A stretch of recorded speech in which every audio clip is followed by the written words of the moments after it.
Rek, ngene.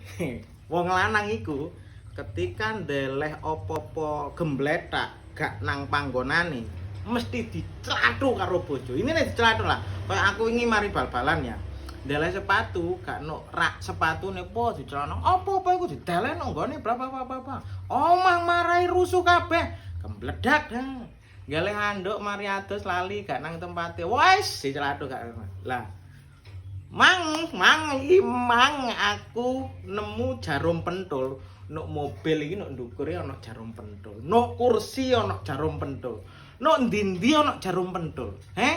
Wong piye jarum pentul iku kemlecek nang ndi-ndi ku lho. Tapi deloken, ya apa respone wong wedok ngono ku piye? Lek ngerti jarum pentul kembletak ngono ku. Sak gremeng ngono ku. Apa Ngono kok dicandak, didelen ndek nggone kok ngomong ae.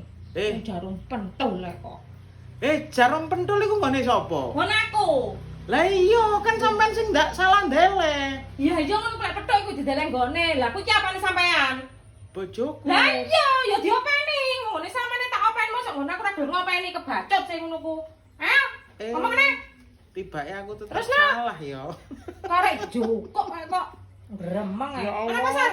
Tibake tetep salah Wes, ya. ayo nang pasar. Jarum pentul gembletak aku Wes sing ayo salah. budal. Iya, ayo budal. Gawe iki sik gak kecut. Nggih Udah. lupus rek. Terus nang pasar. Ayo Dek. susuwine rek. Oh. Iya sik tarek kok. Terus jarum pentule piye? Yo diringkesi ning gone balekno.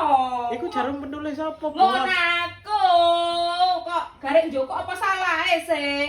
Terus dhewe. Wong lanang tetep salah.